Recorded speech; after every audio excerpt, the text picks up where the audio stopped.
Good evening, everybody, and welcome to my channel. I hope every one of you is having a great day. I'm very impromptu making a video. I was looking forward to making a video for quite a few days now. Usually, I rehearse what I'm going to say a little once in a while to myself. Just make sure that I got the right feeling for this and that everything's going well. I've been putting off the video for whatever reason. I just realized that we had a planetary alignment. I did feel, and most of you have felt energies around them. And what that's doing is that's clearing up a lot of the things that we are experiencing for every individual. Each one of you is experiencing something different. We are going through this process ourselves. We are growing, and it's not going to be apparent to anyone else other than you. So you're the one that are going to experience these things cropping up. So for me, it's the social customs and beliefs of your ethnic background and how you are molded into the person that you are and how that affects you towards your decisions and how you see life. Okay, how you see to what I like to say, what's behind your eyes, your consciousness is what's projected forward, and then you see the world outside of you. And let me put this in a different way. Imagine a lamp and a light bulb, and imagine the lampshade. So the lampshade can be clear, can be white, it could be green, red, blue, yellow. So depending on the kind of upbringing that you have, if you have a green light shade on that lamp, you're going to see everything within that spectrum only, and seriously just ignore the other aspects that you see, the other kind of colors that could be outside of yourself. It's what you're projected towards. Okay, that's you pretty much just block everything else out, and you see it in that way. You only see through that lens of that color, be it green, yellow, blue, or red, whatever. So I'm going to work myself from the beginning because I have been taking in your questions and I have been meditating on them. I have been doing what I need to do, and then jot it down and then start from beginning to end. But let me just start by saying, and I do have a list of things here I need to say. I didn't forget.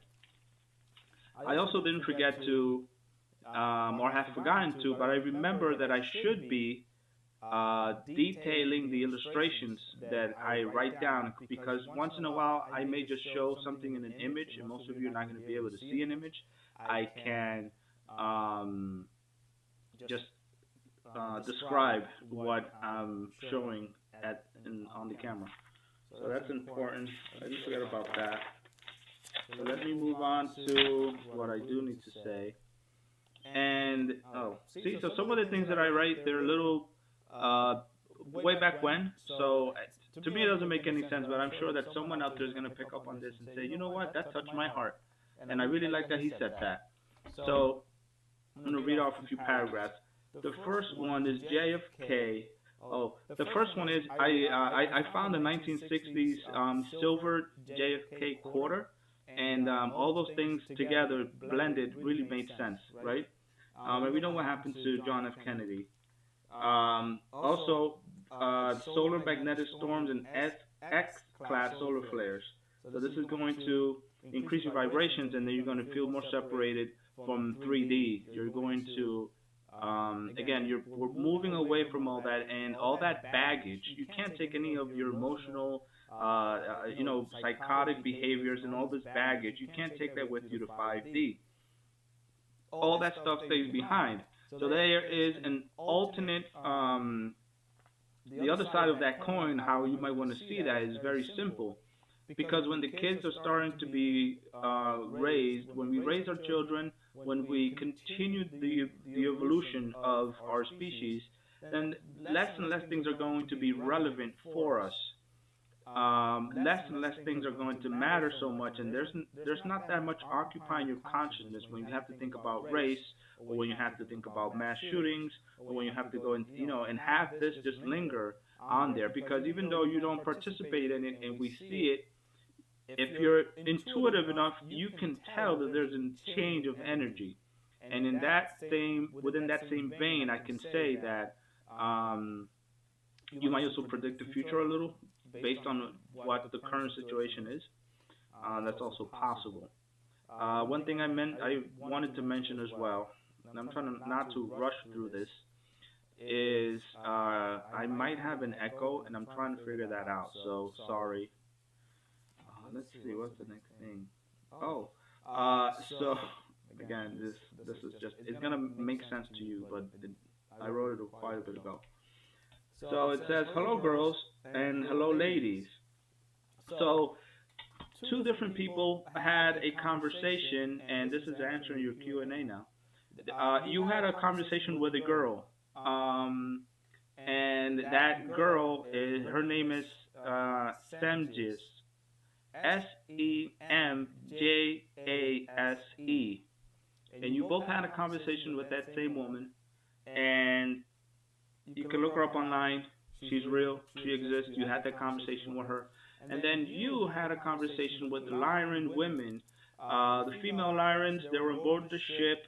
I've actually been on that ship, and I was with them at the same time, not with you, but at a separate occasion a few years ago. Okay? One thing that the Pleiadians like to say a lot is that time isn't linear, and it's very weird to understand how is it that they mean that time isn't linear, and it just isn't. You can potentially be at multiple places in at different times. You can be at the same time in two different places, and what I can't figure out is how is it that you can do that because of the dimensions. I believe that one during the dimensional process, like we're here in 3D, right? But we're also in 4D and 5D. But our consciousness, we're concentrating on the third dimension while we having these fourth dimensional and fifth dimensional existences. How do I know that? How can I tell? Because sometimes you are outside of your body during instances, and you're in places, and you're looking at people, and you're going through things that you wouldn't otherwise be doing because it doesn't feel like it's real. But if you can imagine, if you show up somewhere at a fifth dimensional place, or you're aboard a ship, the people around you are aware in that fifth dimensional space that you're there with them, and you're having a natural, normal conversation with them. So I've had experiences where I've had that happen to me. I have it in my older videos. I haven't gone around to watching all of them, but I am documenting now everything that I'm saying going forward. Is a new year, so I get to do that. And we're going to just wrap it up in a nice little bow so everybody can follow along whoever's watching this video. So let me continue with my list. So, okay, so for the ladies, then I'm answering a question about the children. I think you know who you are. So the children are very empathic. They have empathy. You can tell when someone doesn't have empathy because of how you react towards the situation, and then how they react, almost with just no feeling. You can see it in their eyes. It's just, all that part of them that can feel is just either been, reduced to nothing and not brought out, and not felt to be expressed as a feeling. And I can see that in people they have this part of them suppressed, right? How they don't have that part of them working correctly. So I'm empathic. A lot of people that I know that have higher, let's say, abilities, that are old souls that are meant to be here for a specific reason, are empathic as well. Okay? So that doesn't take away from being a mom or a teacher or a soldier or a warrior. Whichever your field of science might be, then it's all there, right? You have it within you to see that. You have that empathy in you, regardless of what your job description is. It doesn't mean that because you're going out and taking care of bad guys that you don't care about any other specific situation, whatever that may be. All right, hope there's no echo, because this is good. So, usually, we're gonna all have the same, or we're going to speak in the same tone or about the same things. Usually, when we watch or see ourselves or view something on YouTube, where you might say, you know what, I was thinking about that, and sometimes you think, oh man, that was my idea. I wanted to make a video about that. So we go around and we are beating with the same heartbeat. We're resonating this energy about us, and we're very much alike. So, and I was I was the friend that had two other separate friends that, and they were enemies amongst each other, and I was the one that mediated between them. Can you not be friends? Can you try not to? Each one of them would tell me the story why they couldn't, but then each one of them would also get jealous. They see me hanging out too much with one guy or another. So I wasn't complacent. I wasn't giving out my energy to anybody in that way, but I felt like a mediator to a lot of people, at least some of the people that were close to me. And that part of my life happened, and it just happens, and I haven't had opportunity to express that kind of concern between two people again. That hasn't I haven't had the opportunity for that to come up again. It hasn't happened. So yeah, that, because we're older, and because we see, because I'm tuning into your energy, because we're older and we're here for, we've been here longer than most people, and in which case we have more of a feeling of the surroundings, and the energy field that we project is it's very intuitive, and it picks up on a lot of things. So I started doing a lot of reading websites, and I started doing that 2011, 2012, I believe. I know specifically why that date is very important. 2010, 2011, and I've been doing that even earlier than that, 2005, 2005, 2007, 2008. So 2005, I used to go and read a lot of on a specific website. It's still up there, but I don't want them to like take it down or anything. So I had this nagging feeling about wanting to know about Egypt. I wanted to know about Egypt. I wanted to focus on that, and I did. And it took me down a path, and it was great that it took me there. I felt happy that it did. Then I stumbled upon another website which offers a lot of channelings and a lot of information. Some of these channelers don't channel anymore for one reason or another. They don't. And I got a lot of answers that a lot of the channelings that they did then are becoming true now. And it's just amazing to see how just everything goes together.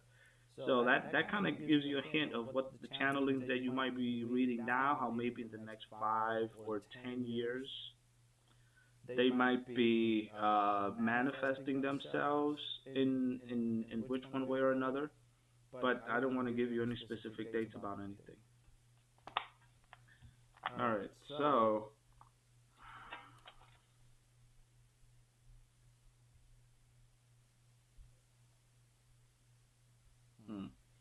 I don't think this is necessary to say.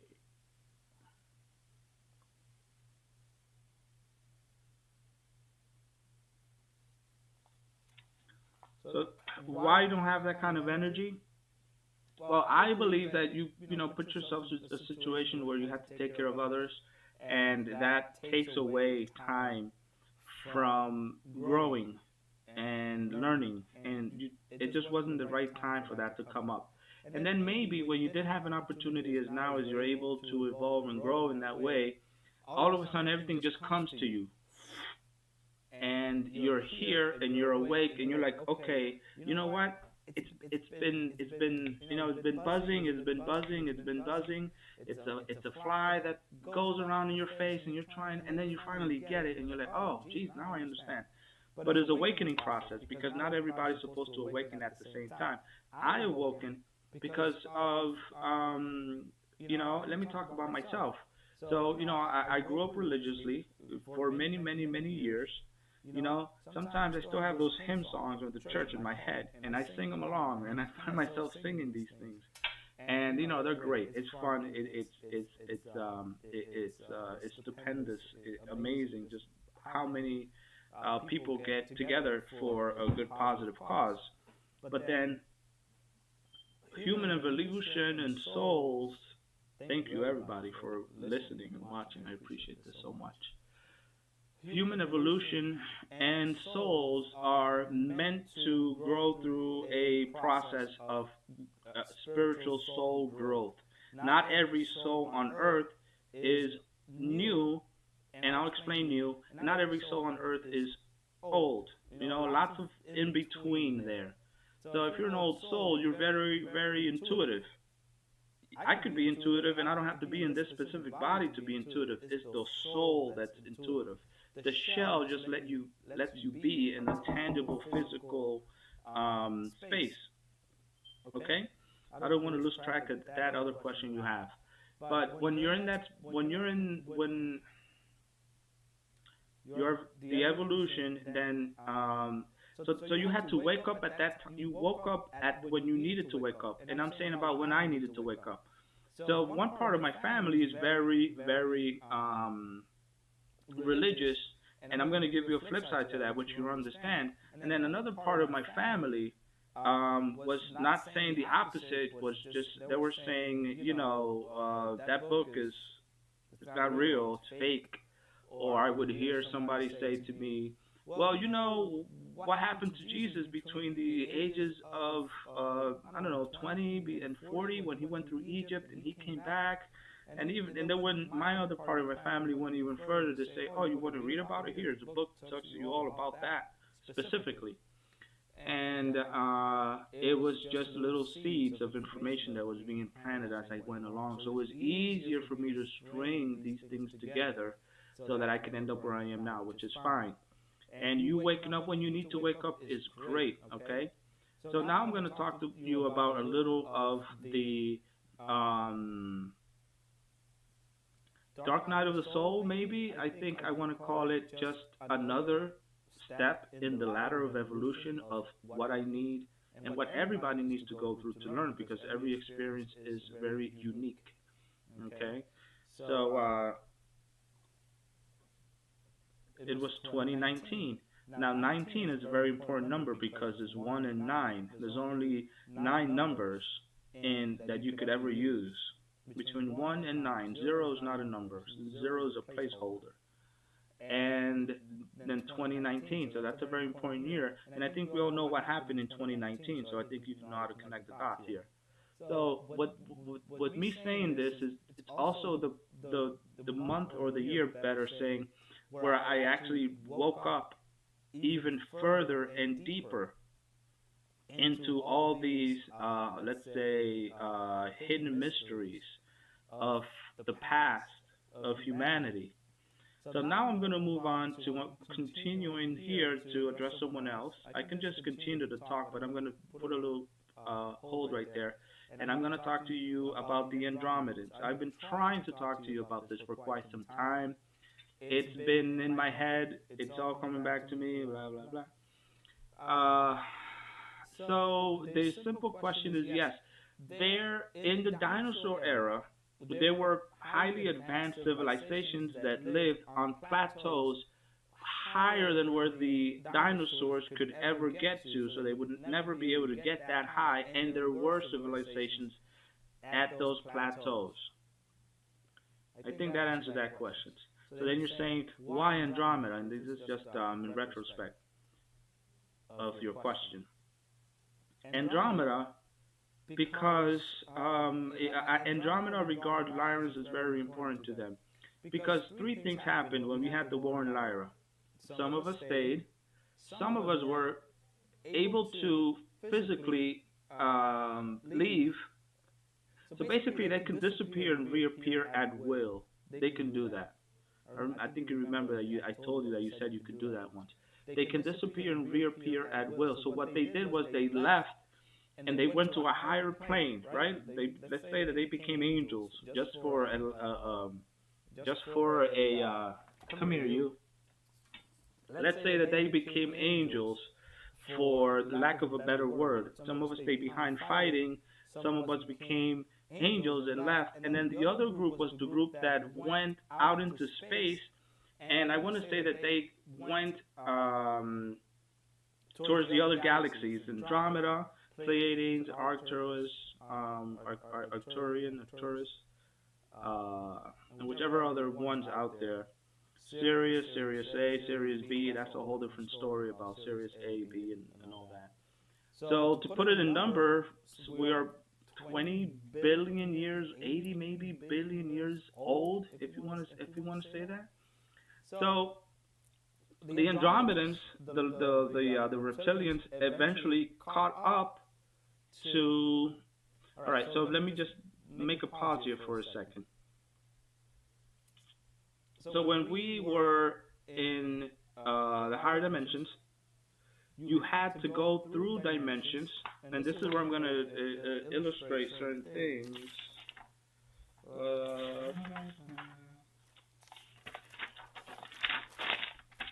So this was like a ladder. Let me describe it, right? So we're in the higher dimensions, right? 12. In order for you to go through the galaxy, you have to go down in dimensions. It's the same thing as saying the Big Bang. If the Big Bang happened here and everything projects outward like this, then obviously what NASA and scientists are trying to do is look back to see when was that first event that happened to create creation.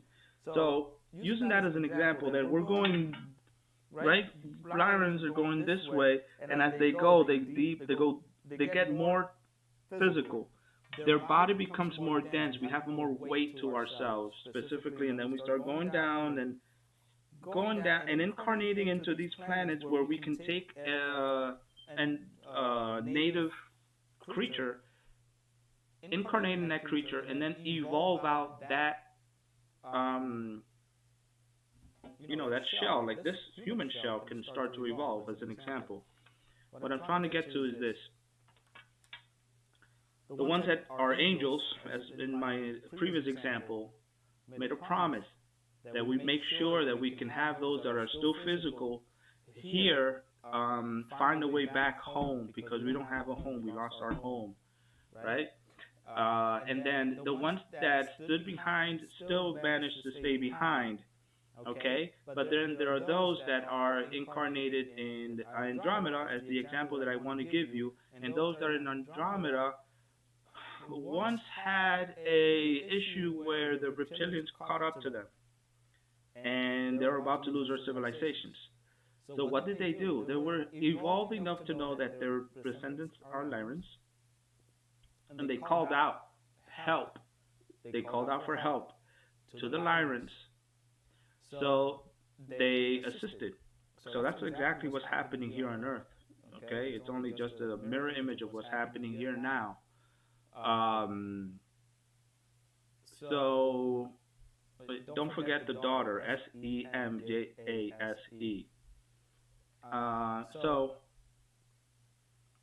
So basically, they called for help, and the way that they helped was they incarnated in the Andromedan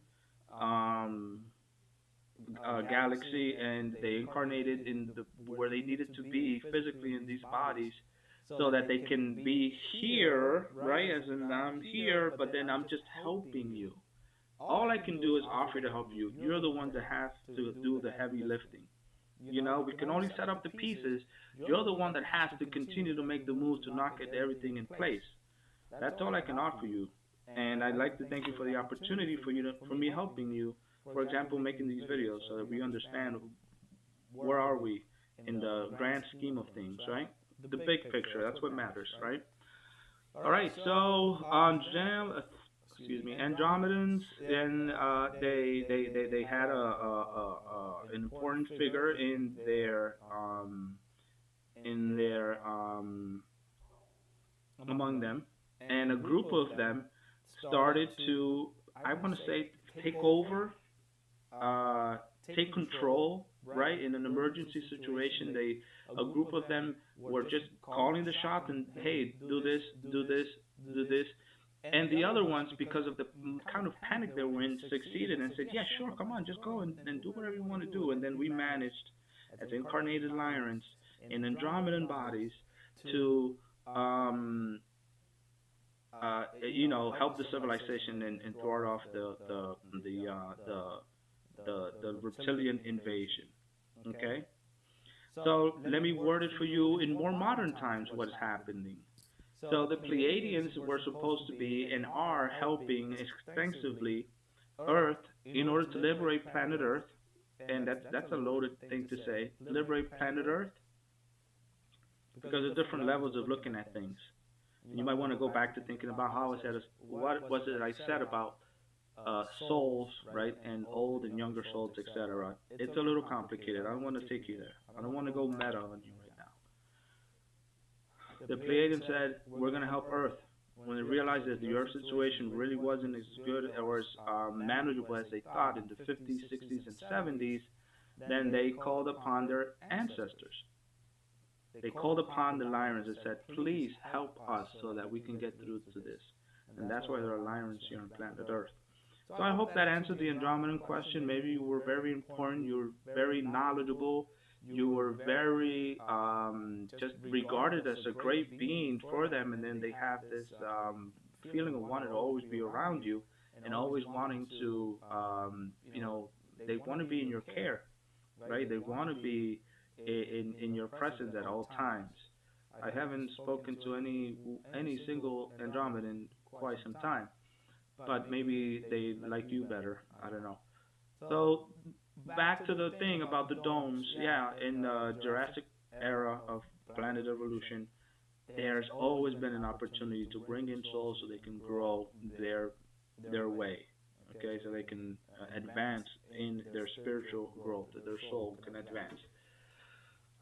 So I think that pretty much says it all. Wasn't looking to take up much of your time, and it's a lengthy video.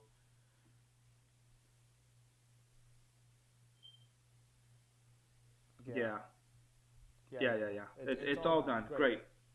So I hope you guys have a great day. Very impromptu video. I just needed to pop in here and say this.